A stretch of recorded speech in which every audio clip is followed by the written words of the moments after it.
En este cuarto encuentro de la serie de devocionales llamada Tras los Pasos del Maestro, nos referiremos a una frase que no la dijo Jesús, pero sí es en referencia a Él.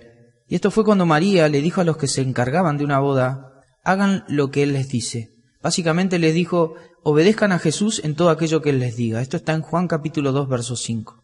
Ayudar deriva de un término en latín que significa servir. Significa auxiliar o prestar cooperación, apoyo. El devocional de hoy, si escuchaste, titula Ayudando correctamente, y quizás te preguntes, ¿qué tiene que ver lo correcto con ayudar? Bueno, es que la palabra correcto deriva de un término también latino que significa corregido, que es liberado de todo error. Ahora, cuando abordamos estas dos ideas, ayudar con lo correcto, pero basándonos en las Escrituras, lo correcto al menos nos plantea tres cosas básicas. Inicialmente, lo correcto tiene que ver con un patrón, un modelo o un ejemplo que regula la vida desde un fundamento externo. Esto es básicamente como cuando un padre le dice a un hermano mayor que sea un ejemplo para su hermano menor. Jesús se presenta a sí mismo como un modelo a seguir. Allí en Juan 14:12 dijo, de cierto os digo, o en verdad les digo, que el que cree en mí las obras que yo hago, él las hará también. Contemplar a Cristo siempre va a producir alguna clase de cambio en aquellos que creen en Él. Lo segundo no es un patrón externo, sino principios que regulan la vida desde un factor o un fundamento, pero que ahora es interno. Todavía recuerdo cuando aprendí a jugar al fútbol, que la persona que nos enseñaba nos decía, vayan firme, pero no vayan a lastimar al rival. Tengan principios, no sean malas personas cuando jueguen al fútbol. En Juan 14:23, Jesús enseñó que todo aquel que le ama, su palabra guardará. Fíjense que antes hablábamos de creer, de fe, pero ahora hablamos de amor, un amor que nos motiva a la obediencia genuina. Un corazón que desde la más profunda sinceridad del alma se dispone a ser regulado o corregido por las enseñanzas que Dios estableció en su palabra. Pero todo siempre obra allí, en lo más profundo, en el interior, en el corazón. Son principios que corrigen nuestra vida en lo más interno. Y finalmente, como tercer punto, lo correcto tiene un propósito o finalidad, que es hacer el bien y glorificar a Dios en eso. En Juan 14:8 Jesús dijo que el Padre es glorificado cuando damos mucho fruto y en eso demostramos el ser sus discípulos. Así que cuando nos preguntamos qué es hacer lo correcto, la respuesta bíblica que tenemos es Jesús. Él es un patrón o un modelo de conducta. Él es quien establece los principios que corrigen nuestra conducta desde lo más interior. Y finalmente, Él es quien establece el propósito para todo creyente, que es hacer el bien y glorificar a Dios. Ahora, volviendo a la cita que nos toca hoy, el texto que se encuentra en Juan capítulo 2, verso 5, en realidad la cita contextual está desde el verso 1 al 11, lo que se conoce como las bodas de Caná. Y se conoce así porque no tenemos los nombres de los novios, solo sabemos algunas cosas que sucedieron allí mismo y cómo el accionar de Jesús parece haber sido un preestreno de todo lo que vendría después en su ministerio. Y es muy llamativo, pero no hay explicación interna sobre este hecho. A diferencia de la alimentación de los 5.000 allí en Juan 6, donde Jesús declara ser el pan de vida, o cuando Jesús afirma ser la luz en Juan 8 y abre la vista a un ciego en Juan 9, aquí sin embargo solo sabemos que este extraordinario evento dará un nuevo comienzo a la vida de Jesucristo. Veremos un milagro donde el agua es transformada en vino, pero Juan decide denominarlo señal. ¿Y por qué señal? Porque justamente este milagro conectará con una verdad divina. ¿Y cuál es esa verdad? Juan en el verso 11 dice que este fue principio de señales que Jesús hizo. La NTV lo dice de esta forma: esta señal milagrosa en Caná de Galilea marcó la primera vez que Jesús reveló su gloria, y sus discípulos creyeron en él. Si uno recuerda cómo empieza el Evangelio de Juan, él hace una introducción diciendo que Jesús es el Verbo de Dios allí en Juan capítulo 1, verso 1. Él es el creador de todas las cosas en el 1:3. Y en el 14 dice que Él se hizo carne y habitó entre nosotros y vimos su gloria, gloria como del unigénito del Padre lleno de gracia y de verdad. Es como si Juan estuviera concatenando ideas y nos dijera Jesús, el Verbo encarnado, transmitió la presencia de Dios de tal forma que ese milagro abrió los ojos de sus discípulos, pero sobre todo abrió los míos y creímos en Él. La mayoría de los eruditos concuerdan en que Kirbet Caná, una zona ubicada a 13 kilómetros de Nazaret, es donde se celebró esta boda. Y en cuanto a los casamientos, estos no eran improvisados. La Misná, que es la tradición oral judía, contiene varias reglas con respecto a cómo deben realizarse los festejos de bodas. Y aunque es cierto que la mayoría de estos duraban más de 5 días, se sabe que las vírgenes se casaban los días miércoles con el fin de que el festejo permita que el día de reposo sea respetado.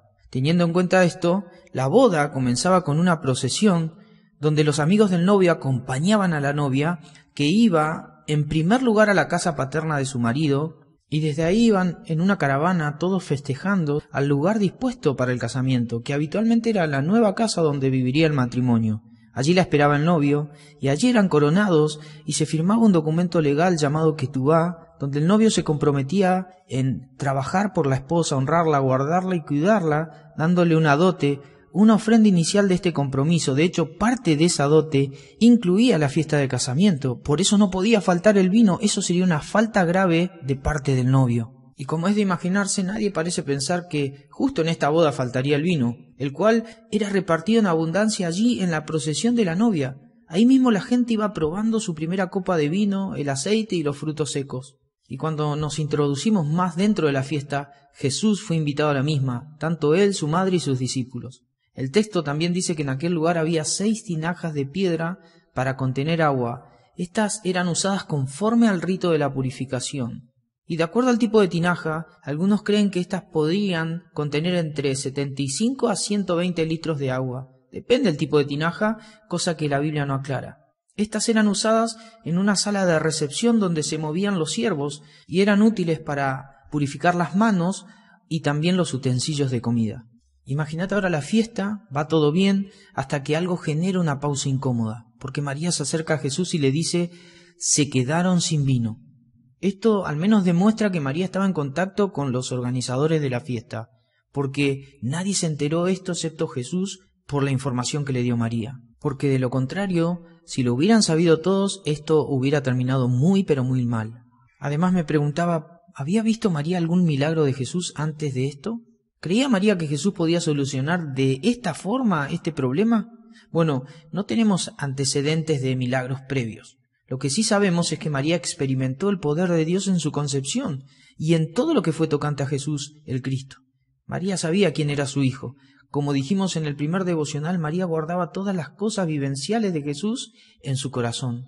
Así que este proceder de María en ir a decirle al Señor lo que estaba sucediendo, me gustaría que lo enfoquemos en 3 puntos específicos. Lo primero es que sale a la luz una necesidad puntual que tuvo aquel matrimonio, algo que ponía en riesgo aquella fiesta, no solo porque era un signo de desprestigio para esa ceremonia, sino porque además en esa sociedad hubiera sido una señal de burla para ese matrimonio. Y había una ley que ante tal situación podía generar acciones legales contra el novio por no haber asumido el vino como parte de la dote hacia la familia de la novia. Por eso, preparar el vino según la cantidad de asistentes y días de festejo requería anticipación. La costumbre era que los regalos compensen de alguna manera los gastos de esa fiesta, y el hecho de que la necesidad llegue al Señor por parte de María implica al menos 2 cosas, que ella, además de tener un corazón dispuesto a ayudar, había algo que la motivaba a confiar en Jesús, en que Él podía hacer algo. Y esto nos conecta con el segundo aspecto, y es que el problema llega a las manos adecuadas. Jesús usa un hebraísmo para responderle a María, y Juan lo menciona, porque Jesús le dice a María mujer, y aunque no era un término despectivo, tampoco es sinónimo de madre. Es como si Jesús le hubiera dicho, ¿qué tiene que ver esto con nosotros dos, afectuosa y respetada mujer? Uno ve que en esa amable distancia Jesús además responde que todavía no ha llegado su hora. ¿Y a qué hora se refería el Señor?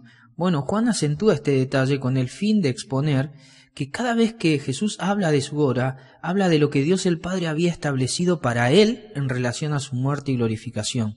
Así que esto que Jesús le responde implica que en el momento en que él comience a realizar milagros, comenzaría entonces su camino a la cruz. Es por tal motivo que Juan capta que Jesús responde así a María, porque la hora no tiene que ver con que María haya intercedido, sino con algo mucho más grande que tiene que ver con la voluntad del Padre, voluntad que el Señor vino a cumplir tal cual se menciona en Juan capítulo 4, verso 34. Pero volviéndonos a la fiesta, no sé si han notado, pero hasta este punto Jesús no ha dicho, ok, te voy a solucionar el problema que me pedís. Tampoco niega la capacidad que tiene para resolverlo. Y esto nos conecta con el tercer punto. María actúa en fe antes de que Jesús responda. Simplemente se acerca a los sirvientes y les dice, hagan todo lo que Él les diga. Así que Jesús ordena que esas 6 tinajas sean llenas de agua hasta el tope. Y aunque era cierto que esas 6 tinajas podían considerarse útiles para la purificación de los invitados y los utensilios, se deberían considerar contaminadas para el consumo. Sin embargo, es llamativo de que Jesús muestra un notable interés por las personas, por solucionar ese problema pasando por alto mandamientos de hombres. En otra ocasión Jesús dirá que no contamina al hombre lo que ingresa por la boca, sino lo que sale por ella. Hacer todo lo que Jesús pide puso a los siervos en acción, que no dudaron en llenar hasta el tope las tinajas, y Jesús no hace ninguna declaración formal sobre el agua. Solo le pide a los siervos que lleven la primer muestra al maestresala, que era el encargado de la ceremonia.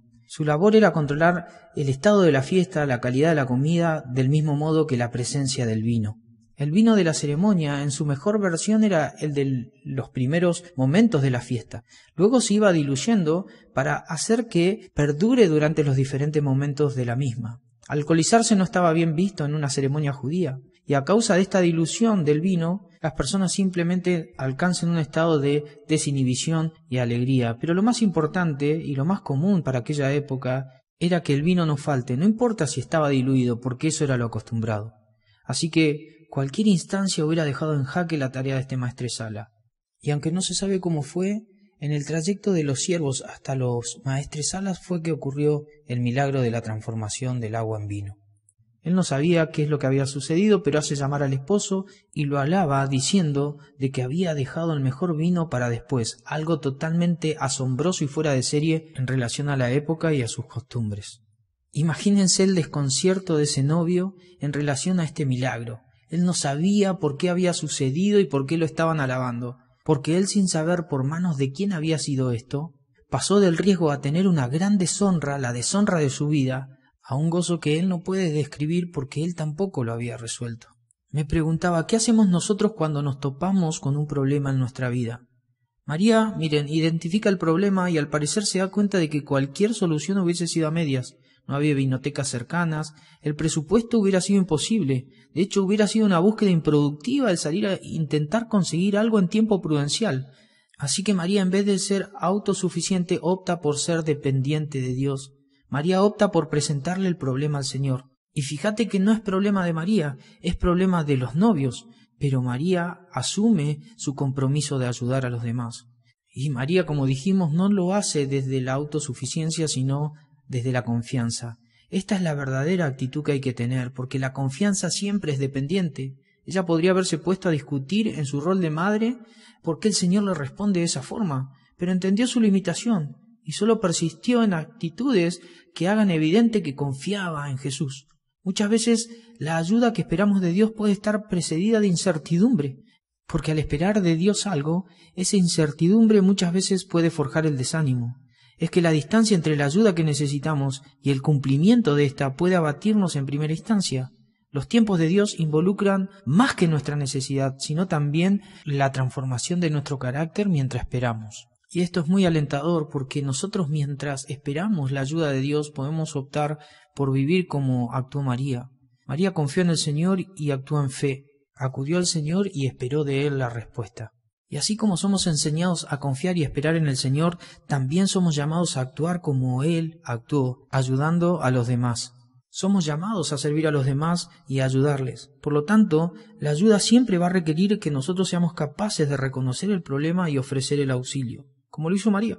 Reconoció que había falta de vino y ofreció todo lo que tenía. Fue al Señor. Lo otro es que la ayuda promueve la restauración ante ese problema y no su difamación. Piensen en María. Ya podría haber sido un punto de partida hacia la peor boda de aquella época. La ayuda también impulsa buenas acciones en favor del necesitado. Y esto es muy importante porque la ayuda no se enfoca en quién ayuda, sino en quien la recibe. En este caso, el matrimonio necesitado. Y finalmente la ayuda se brinda desinteresadamente. Y fíjense que tal beneficio que dio el Señor fue tan desinteresado que quien recibe los honores es el marido. Y el Señor sigue tras los telones de esta historia porque allí lo importante para Él seguía siendo ese matrimonio. Que realmente esta historia nos capacite no solamente para confiar en el Señor mientras pedimos su ayuda, sino también para ayudar a los demás. Que el Señor les bendiga.